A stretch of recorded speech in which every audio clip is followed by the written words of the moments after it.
Buenas tardes, soy Carlos Cobos del Departamento Técnico de Sistemas TIEME. Para quien no nos conozca, somos una empresa italiana con más de 70 años en la fabricación de producto hidrosanitario. En este webinar vamos a ver mediante un ejemplo práctico cómo empezar a diseñar un suelo radiante desde la recepción de un plano hasta la ejecución final.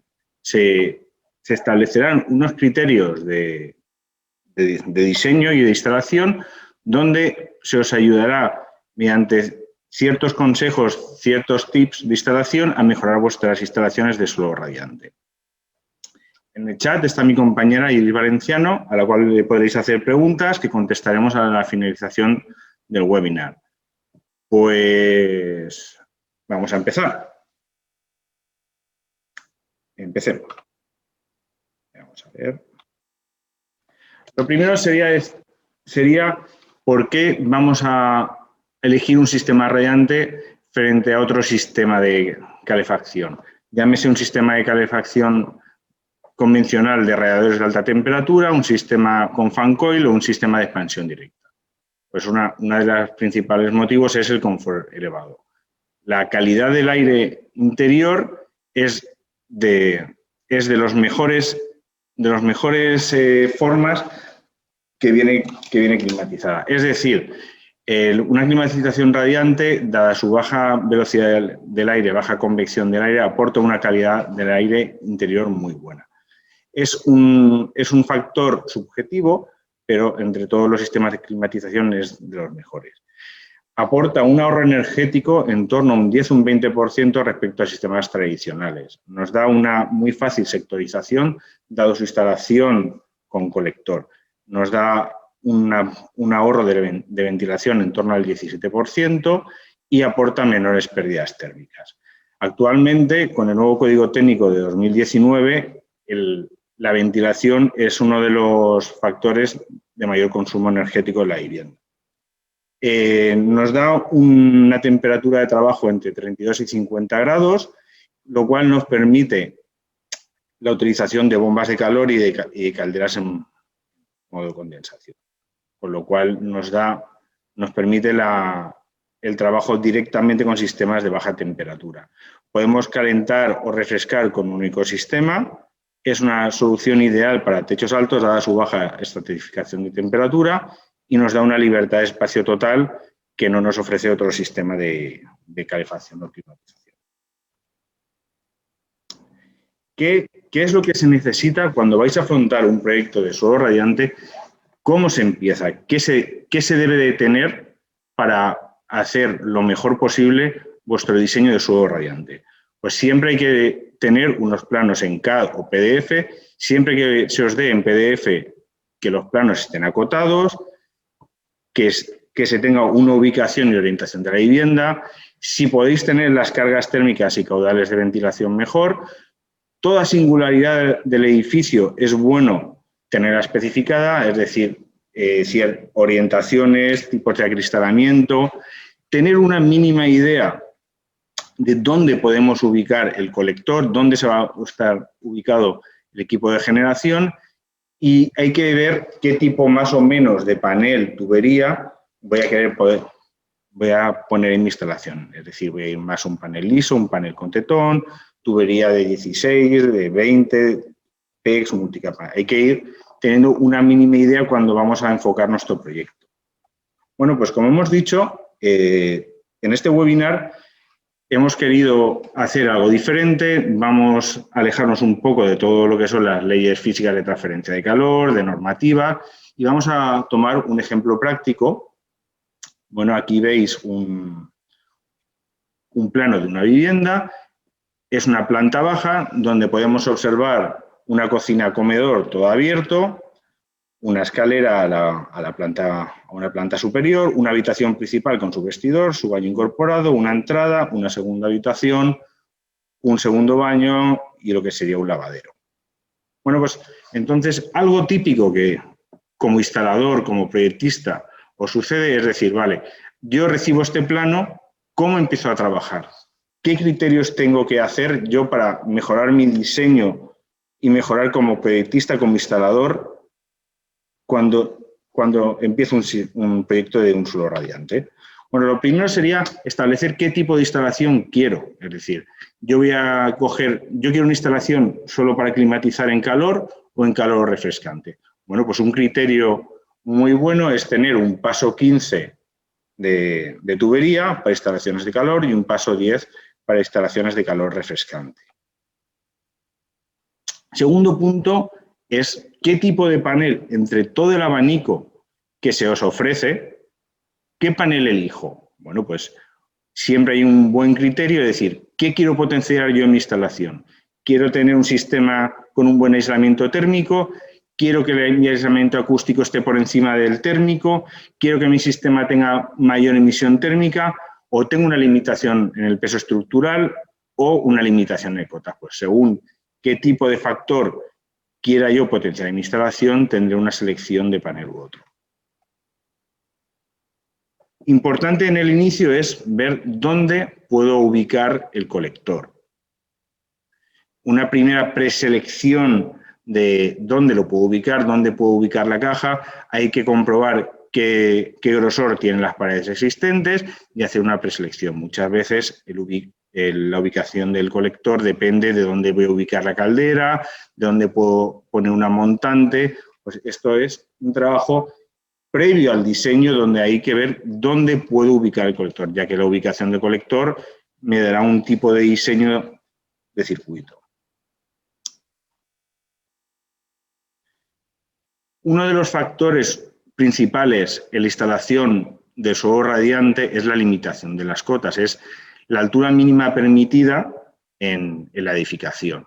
Entonces, se os debe dar qué altura total tiene que tener el suelo terminado al falso techo y qué altura total me queda a mí para mi instalación de radiante. Entonces ya se van haciendo criterios que podéis ir acotando el tipo de panel, el tipo de solución radiante que podéis tener.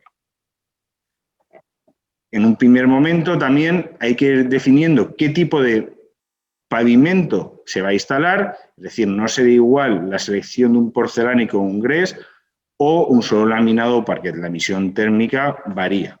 Entonces, hay que ver ya una preselección también del pavimento final que se va a instalar y ver cuánto nos queda de capa de mortero. Entonces, con estos dos factores, ¿vale? Ya vamos viendo cuánta distancia, cuánta altura nos va a quedar para la instalación de nuestro suelo radiante. Una cosa también muy importante es qué superficie se va a panelar y qué superficie panelable se va a climatizar o no. Bueno, aquí, como veis en un ejemplo, tomemos este ejemplo, tenemos una cocina-comedor abierta, nosotros se panelaría toda la superficie, incluso la parte de la armería de cocina, de isla. ¿Por qué? Para mejorar el aislante térmico, hacer un aislante térmico más uniforme, conforme al H1, y evitar la rotura del puente térmico. Entonces, es establecer un criterio de se panela todo, pero no se climatiza todo. ¿Qué superficie en esta instalación no vamos a climatizar?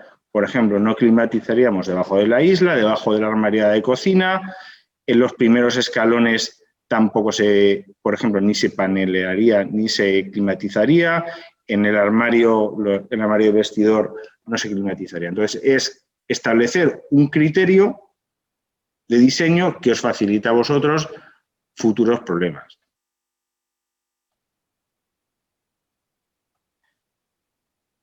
Cuando ya se va definiendo un proyecto de climatización radiante, una cosa muy importante es ver la compatibilidad del sistema de generación, llámese caldera, llámese bomba de calor, llámese caldera de alta temperatura biomasa. Hay que ver qué compatibilidad tiene con un sistema radiante. Por ejemplo, actualmente todas las calderas de condensación, pues cuando trabajan a baja temperatura o las bombas de calor son compatibles con los sistemas radiantes. Si tuviéramos un sistema de alta temperatura, deberíamos de poner un sistema de mezcla intermedio que nos bajara la temperatura. Y algo también muy importante es tener unas cargas térmicas del proyecto. porque si no hay que trabajar con ratios. Si se tienen las cargas térmicas del proyecto, lo que vamos a hacer es ajustar la emisión térmica de nuestro suelo radiante a lo que necesita nuestro proyecto.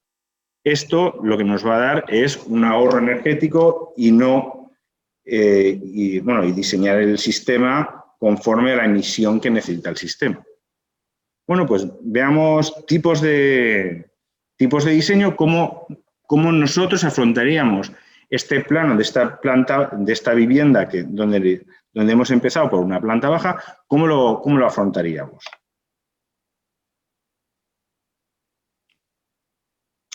Bueno, una de las primeras cosas que determina el suelo radiante es lo que más se ve, que es el panel. Pues desde sistemas TIEME tenemos panel con tetón o nopas. Por ejemplo, tenemos el panel New Classic Graphite, que es un EPS grafitado, donde el grafito tiene una conductividad térmica baja. Entonces, cuando el panel tiene una conductividad térmica baja, más aislante es.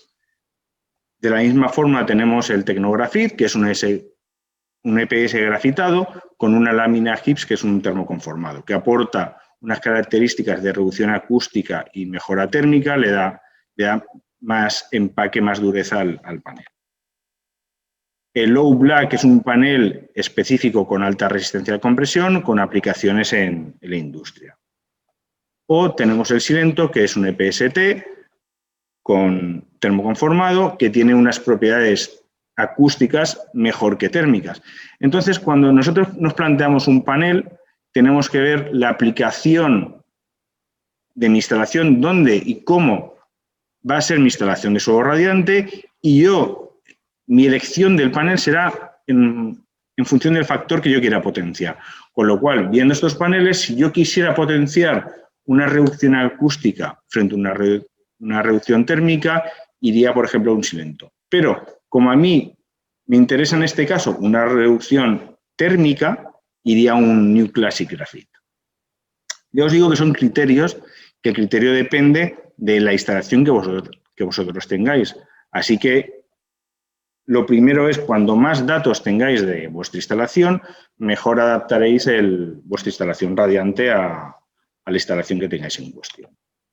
Una cosa que está ahora, que os llegará seguramente, es cuando se afronta un suelo radiante para una reforma. O sea, no siempre se puede cumplir la norma estrictamente.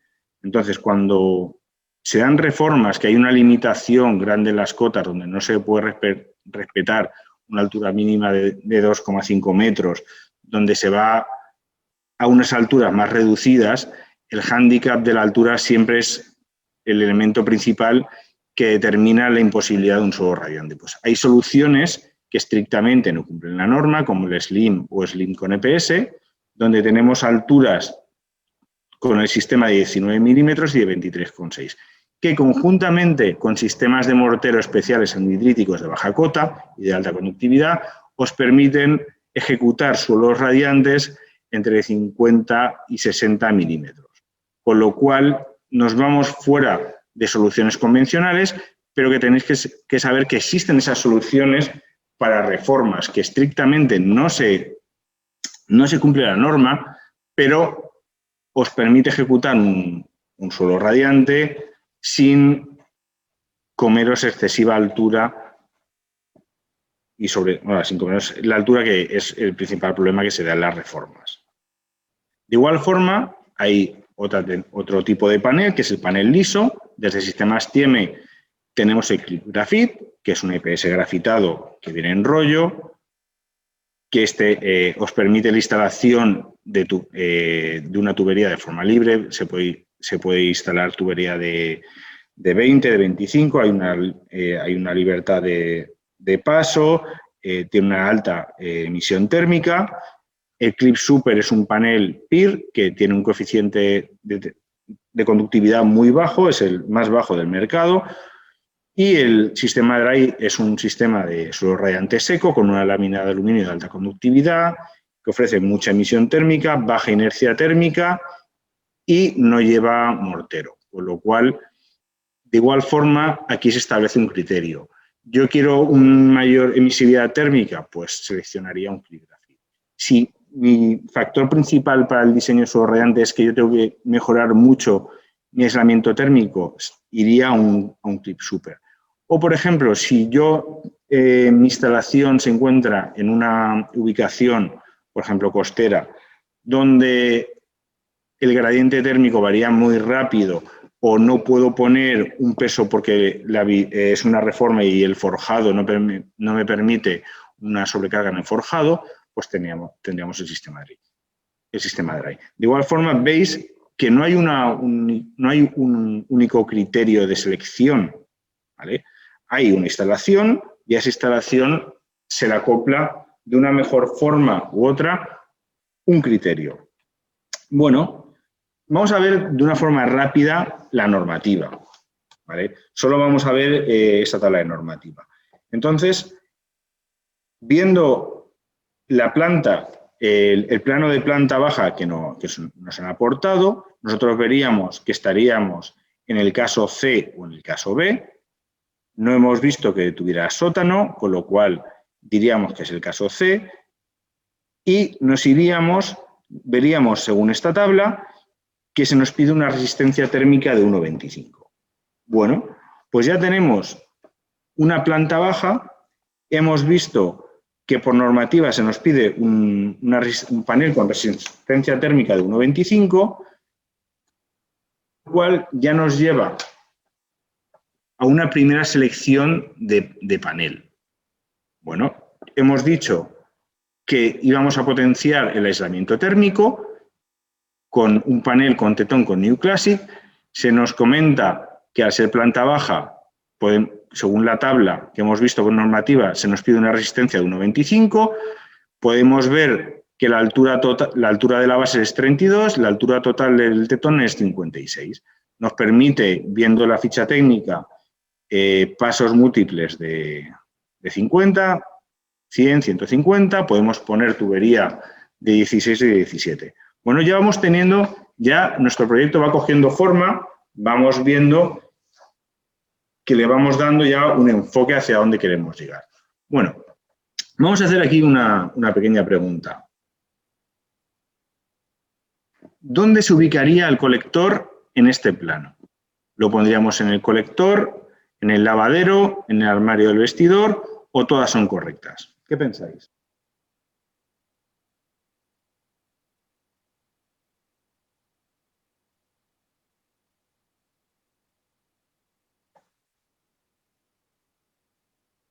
Bueno, pues todas son correctas. No hay una única, como ya estáis viendo, no hay una única forma de diseñar, de instalar un suelo radiante. Por ejemplo, yo pondría el colector en la pared entre el vestidor y la parte ascendente de la escalera. Perfectamente se podría poner en el lavadero, donde posiblemente ubicaríamos la caldera, ¿vale? No hay un único criterio, ¿vale? Comprobaríamos en este caso que esta pared tiene el grosor indicado para poder falcar nuestro colector y nuestro armario, y sería perfectamente viable ponerlo en otro sitio. Bueno, veamos a ver lo que habéis respondido por aquí. Bueno, un poco de todo. En el lavadero. Bueno, perfectamente. Bueno, vamos allá. Sigamos.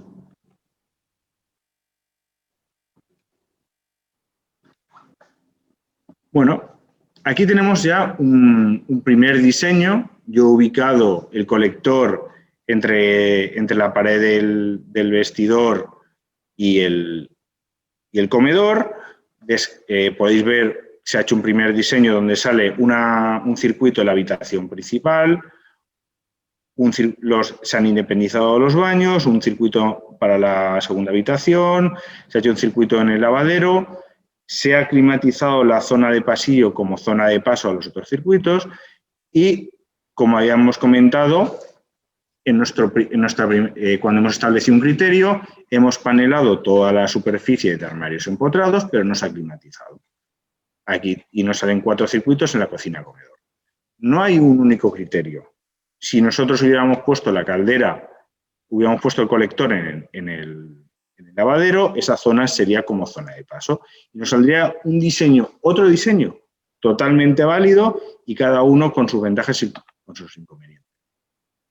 Bueno, lo primero que ya habíamos dicho es, nosotros vamos a coger esta instalación y vamos a decir que vamos a hacer un suelo radiante para calor. Bueno, pues damos un paso 15. Como una mejora a nuestro proyecto, desde Sistemas CIEME nos gusta climatizar los baños a paso 10. ¿Por qué climatizamos los baños a paso 10? Para dar más carga térmica, que es allí donde más se necesita la carga térmica. Hemos ubicado, como se ve en el proyecto, el colector en esta posición. No es la única, no es ni la mejor ni la peor, es una solución. Bueno, y ya vamos a empezar ya a poder dar datos a la dirección facultativa. Es decir, yo he cogido un panel, el New Classic, con resistencia térmica de 1,25, me voy a la ficha técnica y veo que son 56 milímetros. La propiedad ya me ha tenido que decir qué tipo de pavimento se va a poner. Pues más o menos vemos que nos dicen que no, van a poner un pavimento cerámico de 10 milímetros y más o menos un mortero de 35 milímetros. Pues lo que ya tenemos es un dato, una cota final con la que ya podemos trabajar. Es decir, tendríamos 56 de panel, 35 de mortero y de pavimento final, son 101 milímetros. Con ese valor hay que comunicarlo siempre a la dirección facultativa y comprobar que nuestro suelo radiante, como nosotros lo vamos a instalar, cumple con todas las cotas de la obra. ¿Vale? Y a partir de aquí es donde ya seguimos con nuestro proyecto. Siempre desde TIEME nos gusta dar una estratigrafía del panel. Aquí veis que se aporta en todos los proyectos, se suele aportar una imagen que veis los 56 de la base con tetón, 35 de mortero y 10 de pavimento final, 101 milímetros. Me gusta siempre cuando se da un proyecto aportar esta estratigrafía, que es una forma visual de comprobar la cota. ¿Por qué? Porque de esta forma no habrá luego el problema de decir, yo dije unas cotas, luego han variado, se establecen siempre las cotas desde el inicio del proyecto y os hará que luego no haya malentendidos en la obra. De igual forma, cuando se hace un proyecto, se aporta unos cálculos donde se da un cálculo total y una pérdida de carga. Siempre se analiza el cálculo y la pérdida de carga desde colector a circuito. Luego, evidentemente, hay que evaluar desde colector todas las montantes hasta nuestro sistema de generación. Llámese caldera, bomba de calor, llámese que se pone un depósito de inercia, un depósito de ampol, lo que se ponga. Pero siempre se aporta unos cálculos donde se da un caudal, una pérdida de carga y luego unitariamente se da qué caudal necesita cada circuito y la pérdida de carga para el circuito, para que se pueda equilibrar circuito a circuito la instalación. Bueno, como ya hemos dicho, no hay un único diseño. Bueno, pues aquí hemos hecho varios diseños. Antes habíamos diseñado una instalación radiante con un circuito en espiral. De igual forma, se puede instalar con serpentín simple, con serpentín doble. La elección de un tipo u otro, pues cuando se instala en espiral, se aporta más carga en las zonas perimetrales y cuando se instala con serpentín simple o doble, se puede aportar más carga en un lado particular de la instalación. El criterio de selección es vuestro. Va a funcionar igual de bien una instalación u otra, lo que pasa que le podéis dar a vuestra instalación radiante un mejor funcionamiento. Si no tenéis orientaciones, si no tenéis cargas, es difícil de decidir qué tipo de circuito es mejor. Al final, lo que se decide es por comodidad, por gusto, es decir, a mí me gusta más instalar en serpentina, a mí me gusta más en espiral, pero se pierde ese criterio de diseño. Como podéis ver, hemos diseñado el mismo tipo de instalación con varios tipos de circuito. Bueno, ¿existen más formas de diseñar una instalación radiante? Sí existen más formas. Vale, vamos a hacer una pregunta aquí que suele pasar. ¿Qué se puede hacer para este comedor si tuviéramos una orientación norte y un cerramiento acristalado? Disminuiríamos el paso de 15 a 10, haríamos un paso combinado 15-10, haríamos una zona perimetral.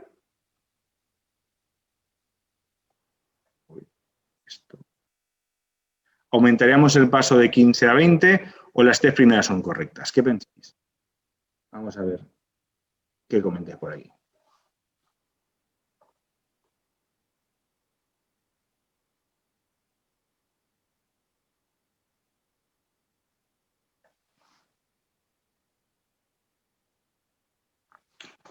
A ver, bueno, a ver qué vais contestando.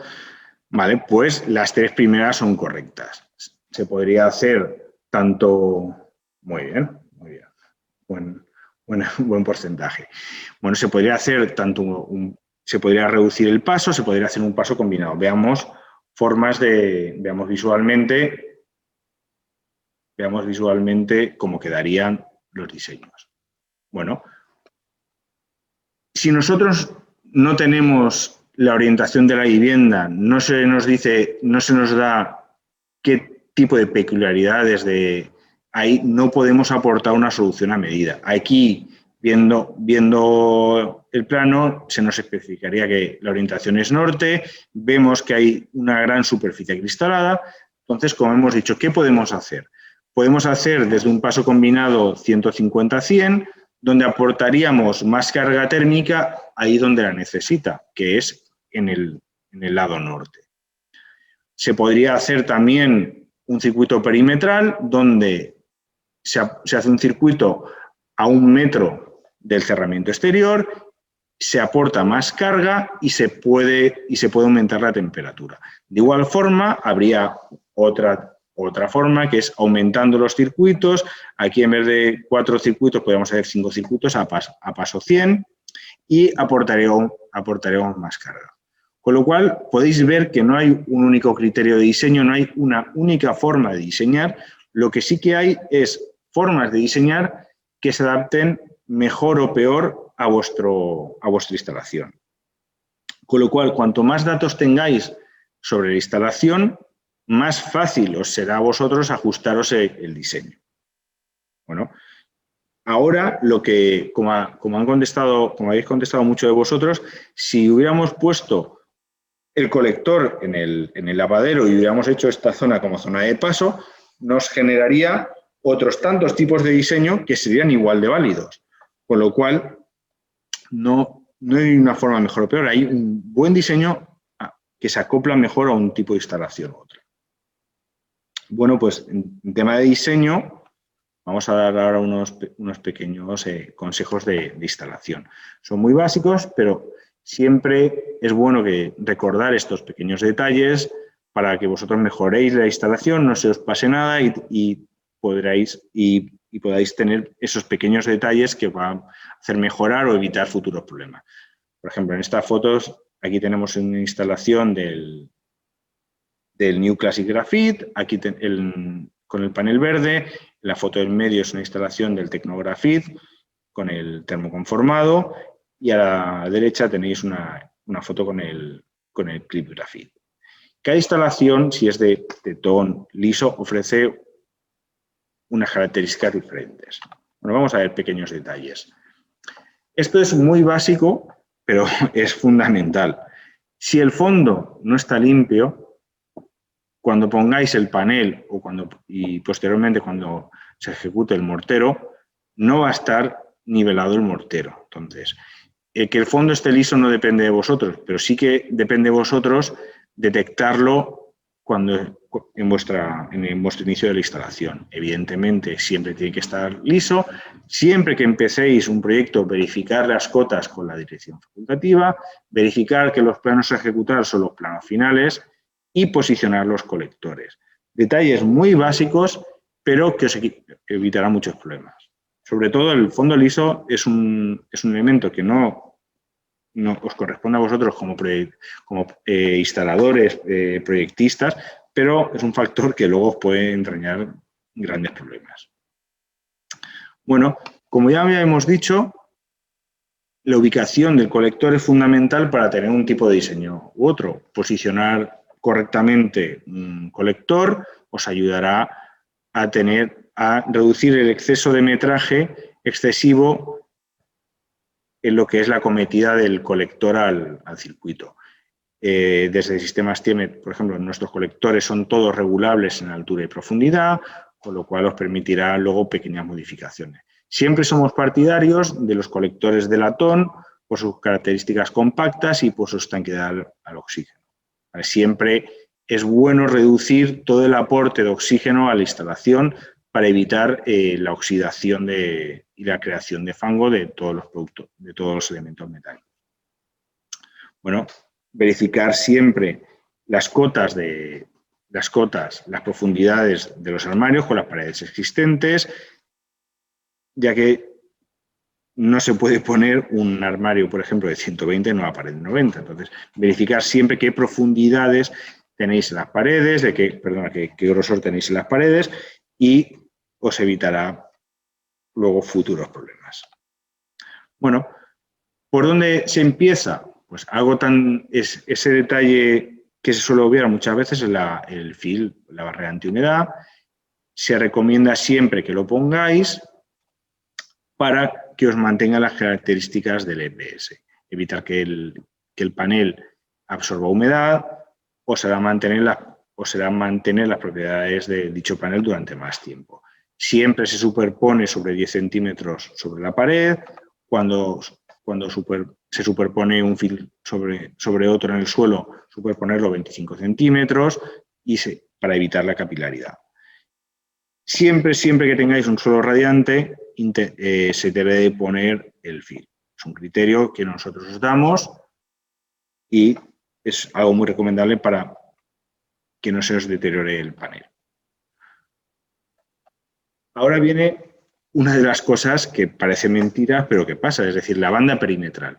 Si la pared donde vais a poner la banda perimetral no está limpia, no se os va a adherir la banda perimetral. Generalmente la banda perimetral lleva una banda adhesiva, pues si la pared no está limpia, no se os va a adherir.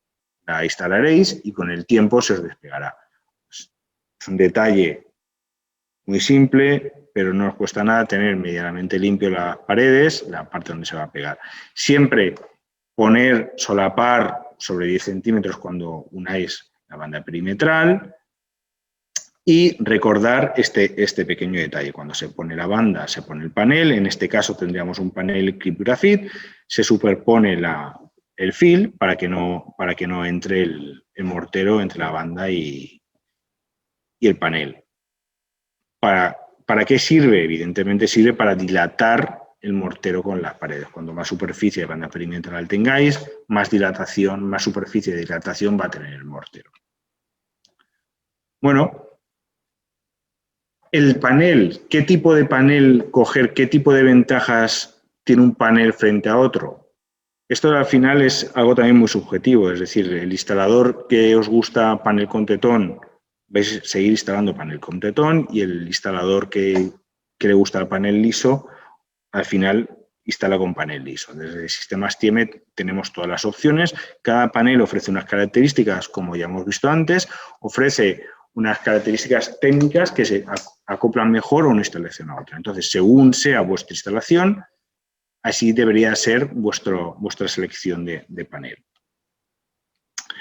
La instalación de la tubería siempre es recomendable, en la medida de lo posible, que antes de empezar tengáis definidos los circuitos. ¿Por qué? Porque os evitará luego, a mitad de la ejecución, pensar o variar la instalación de los circuitos. Entonces, siempre que hemos definido un proyecto, definimos los circuitos y empezamos a instalar. Aquí veis en la foto un desbobinador. Siempre es recomendable, sobre todo para rollos de 300 o 600 metros, el uso de desbobinador. Va a facilitar la instalación y os evitará cualquier torsión en el tubo. ¿Qué pasa si se pincha una tubería en la instalación? Siempre que sea posible por las contingencias de la obra, que se pueda sustituir el tubo, se debe sustituir.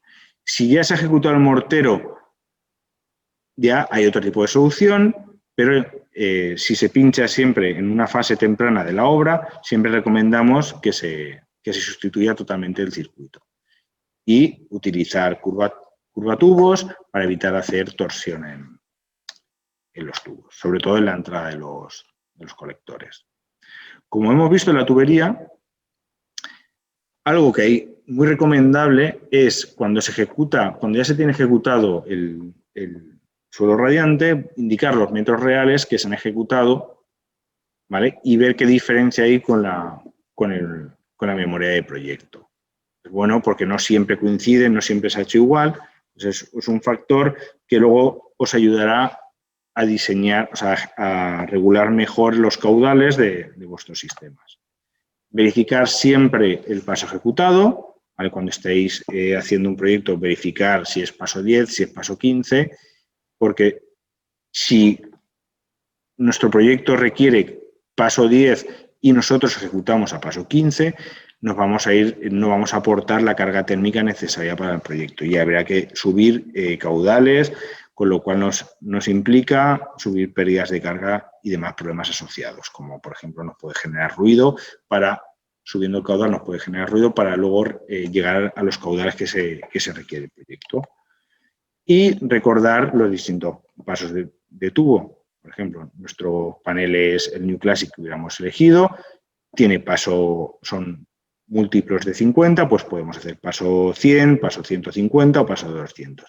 Por ejemplo, criterios, ya hemos dicho que un paso 100 sería nuestra selección para un suelo radiante de calor refrescante, paso 150 para un suelo radiante de calor, o por ejemplo, si os llegara una instalación tipo Passive House donde las cargas térmicas son muy bajas, pues se podría hacer incluso un paso 200. Cuando ya tenéis instalado todo el sistema, muy importante, siempre hacer una prueba de carga y anotar y firmar esa prueba de carga en la dirección facultativa. Se hace la prueba de carga, se deja por escrito que se ha hecho la prueba de carga y se verifica y se deja presurizado el sistema. ¿Vale? Se deja entre 1,5 kg y 2 kilos y ya no se quita esa presión hasta el día de la puesta en marcha. ¿Por qué se debe hacer eso? ¿Vale? Pues porque así el mortero, cuando se tira el mortero, luego el tubo está en carga y no se agrieta. Y sobre todo, un detalle muy básico es que si durante la obra, ya cuando nosotros estamos posiblemente fuera de la obra porque hemos ejecutado nuestro suelo radiante y hay otros oficios, se puede pinchar el tubo. Entonces, si se pincha el tubo y nuestro sistema está con agua presurizado, el agua saldrá y nos llamarán. Si nosotros hemos hecho las pruebas de carga, lo hemos hecho bien, pero hemos vaciado las instalaciones, si se pincha el tubo, yo me voy a enterar que hay un pinchazo el día que yo vaya a hacer la puesta en marcha, es decir, posiblemente cuando esté todo terminado. Entonces es bueno dejar siempre el sistema presurizado. El tema de mortero es un elemento que actualmente ya rara vez lo ejecuta el instalador de suelo radiante. Suele venir una empresa especializada que nos ejecuta el mortero. Siempre hay que estar atento el día de la ejecución del mortero, estar presentes, verificar que las condiciones son correctas, verificar que ningún tubo se nos ha levantado. Hay elementos como grapas donde si por el giro excesivo de la torsión del tubo se os levanta, hay unas grapas que ayudan a falcar el tubo. Bueno, en soluciones donde el mortero no viene de una empresa exterior, recordad que siempre hay unos aditivos fluidificantes que dan unas propiedades de fluidez, unas propiedades térmicas al mortero que son necesarias para los suelos radiantes. En la solución convencional de la norma, de la 1264, hay unas alturas mínimas que se requieren en mortero, pero en la actualidad, ¿vale?, hay unas soluciones de morteros anhidríticos que permiten, mediante unos morteros especiales, bajar las cotas de esos morteros tienen unas conductividades térmicas más altas que los morteros convencionales y unos tiempos de secado más cortos. Con lo cual ya hay un abanico, de igual forma que habéis visto un abanico amplio de soluciones de panel, existe ese mismo abanico en los morteros. Bueno, un detalle también muy básico es cuando se instala el suelo, se puede instalar con todos los cerramientos ya existentes o se puede instalar una vivienda en modo diáfano. Cuando sea en modo diáfano sin paredes, recordar que cada 30-40 metros se deben de instalar juntas de dilatación, no exceder nunca lados de más de 8 metros y con estos pequeños detalles os va a ayudar a mejorar, a pulir detalles en vuestras instalaciones para evitar problemas ya en fases ya avanzadas de la instalación, donde las soluciones ya empiezan a ser complicadas. Bueno, pues veamos a ver qué preguntas tenéis. Muchas gracias por vuestra atención a estas horas tan tardías y por lo menos hemos tenido una buena conexión. Vamos a ver qué hay por ahí.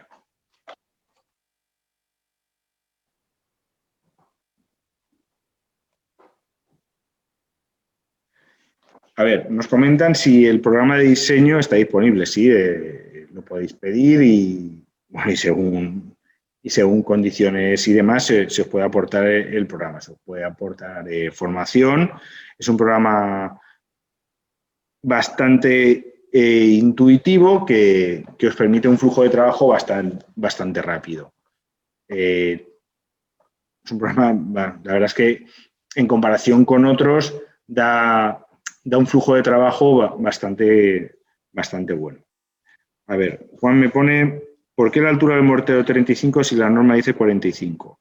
Vale, en la norma, ¿vale? Hay como dos formas donde tú estableces la altura del mortero, ¿vale? Generalmente la altura del mortero se establece sobre la tangente superior del mortero. Entonces, hay distintas soluciones de morteros de diferentes tipos y cada mortero se puede ir con una altura diferente, ¿vale? No hay una única altura de mortero. También en las instalaciones de mortero con tetón, ¿vale?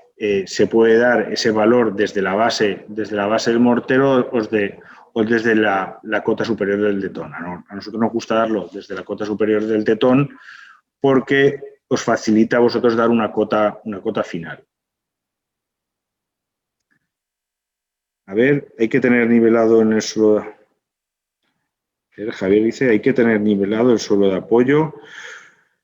Pues sí, es fundamental por lo que habíamos dicho. O sea, un suelo de apoyo que no esté nivelado os va a dar futuros problemas de nivelado del mortero. Es decir, si no está nivelado la base, pues difícilmente luego os va a salir una cota nivelada. Vamos a ver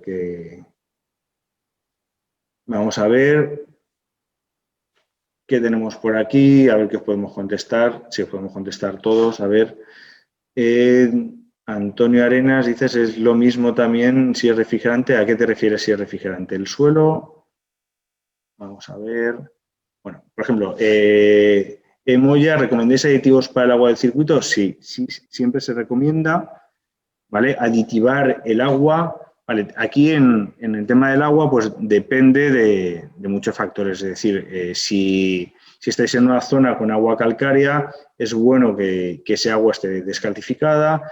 Es bueno, como se trabaja en un sistema de baja temperatura, aditivar para que no se os cree biofil. Entonces, sí, es bueno siempre aditivar el agua con elementos que mejoren la conductividad térmica y bajen la corrosión del agua.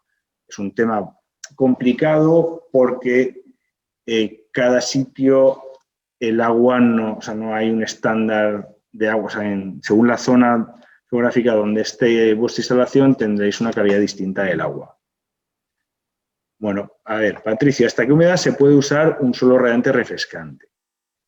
Pues el tema de la humedad es complicado porque el suelo radiante refrescante, bueno, aquí este webinar lo hemos hecho principalmente para una instalación de calor. En el suelo radiante y refrescante tenéis que combinar sistemas que modulen vuestra impulsión, es decir, que os suban la impulsión cuando tenéis una humedad. Al final siempre se dice que en zonas con humedad relativa alta se tiene que subir la impulsión para que no condense por el punto de rocío. ¿Esto qué os lleva?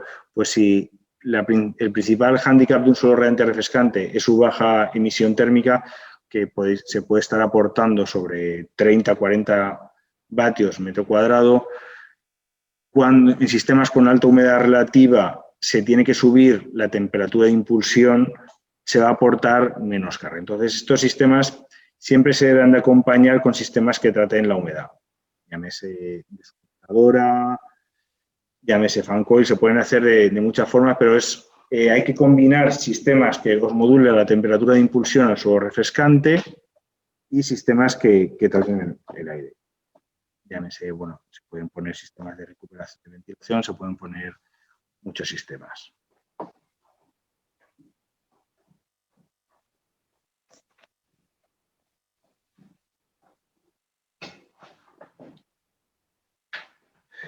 Bueno, más preguntas. Vemos ahí que ¿qué caudales recomendáis para los circuitos? Vamos a ver, los caudalímetros, en todo colector vienen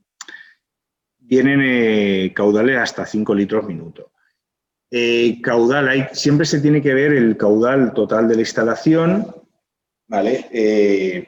Se intenta que cuando vosotros diseñáis y los circuitos son uniformes, se intenta, ¿cómo lo explicaría? Si tú tienes un circuito, dicho de otra forma, si tú tienes un circuito, has diseñado a 115, 120 metros, un circuito que los manuales clásicos de climatización radiante se decían, y tú tienes un circuito al lado, por ejemplo, de un baño que te salen 30 metros, va a ser difícilmente equilibrables un circuito con 30 metros y un circuito con 115, 120 metros.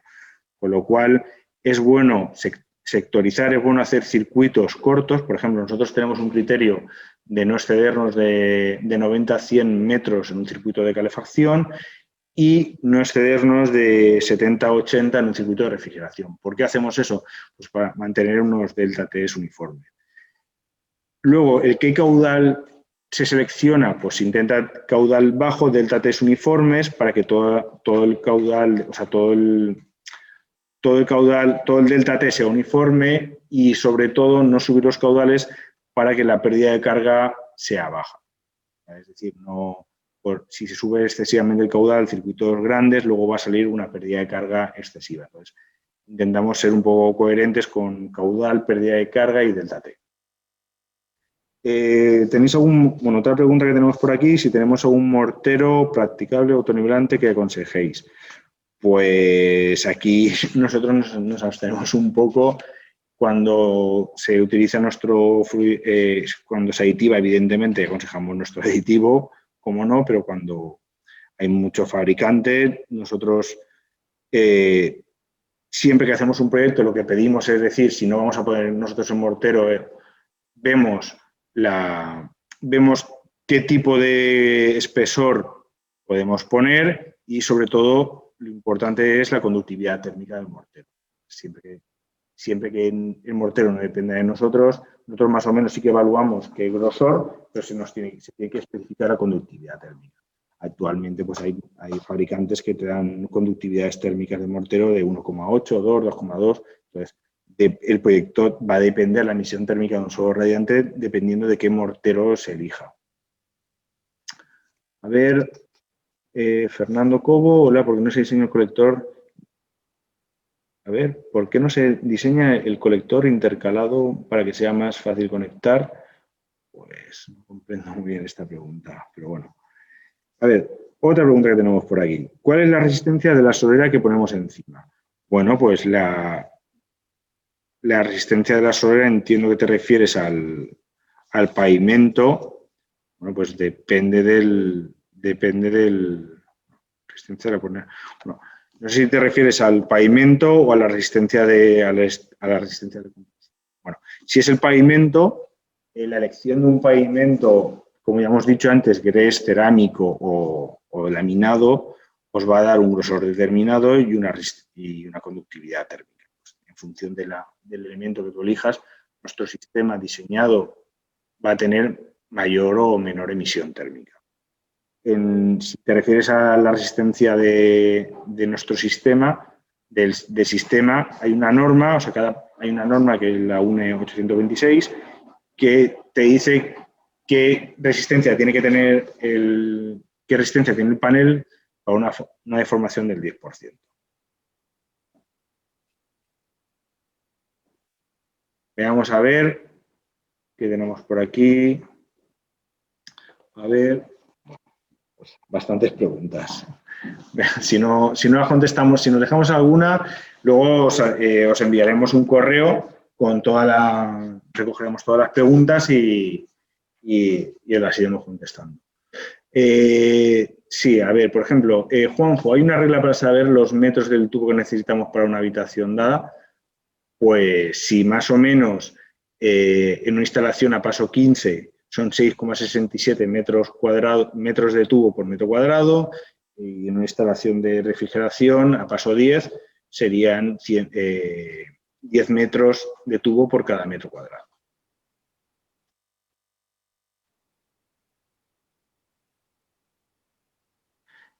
Óscar, ¿qué se utilizan? Bueno, pues los metros depende del tipo del paso, más que del tipo de sistema.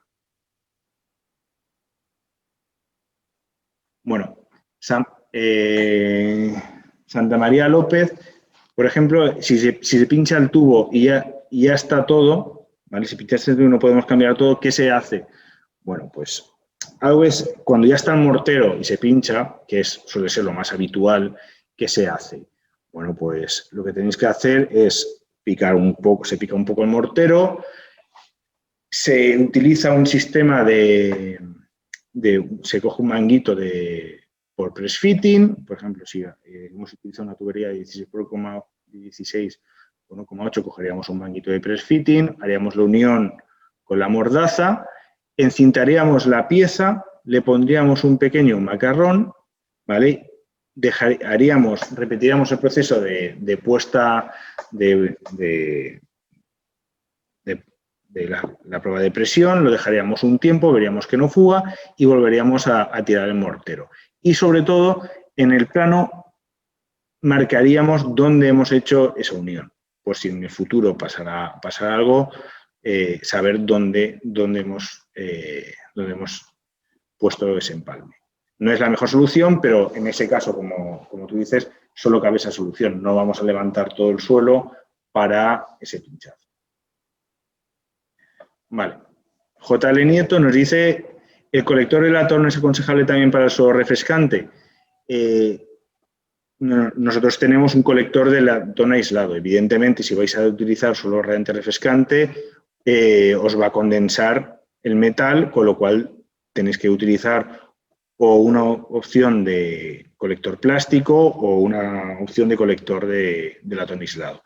Nosotros tenemos las dos soluciones, cada solución tiene sus ventajas. Siempre aconsejamos colector de latón aislado porque el latón no es permeable al oxígeno frente a poliamidas que a una temperatura es permeable al oxígeno.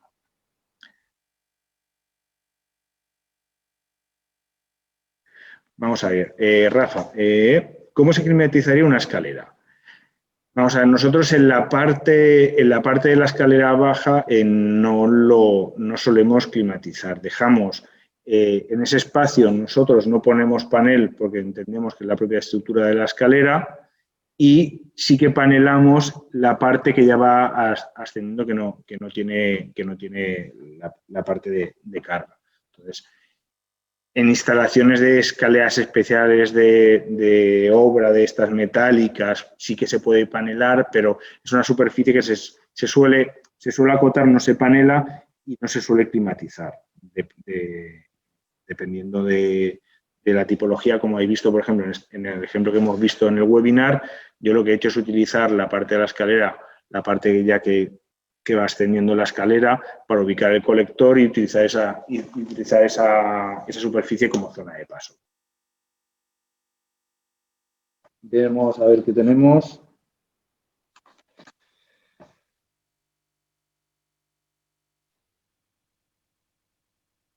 Vamos a ver qué tenemos por aquí.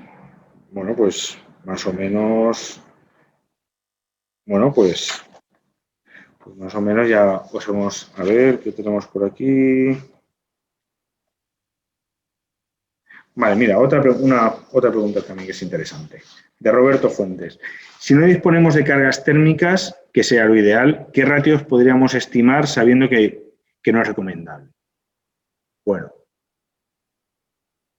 aquí es la pregunta del millón. Es decir, todo el mundo utiliza el término de ratio, ¿vale? Es decir, no siempre se tienen las cargas térmicas, a vosotros llega un proyecto, os llega una obra, se os dan los planos, si tenéis suerte se os darán los planos en CAD, os darán los PDFs, muchas veces no se os dan ni la superficie, se os dan todo, se os da todo el plano menos el que necesitáis, que es el de superficie.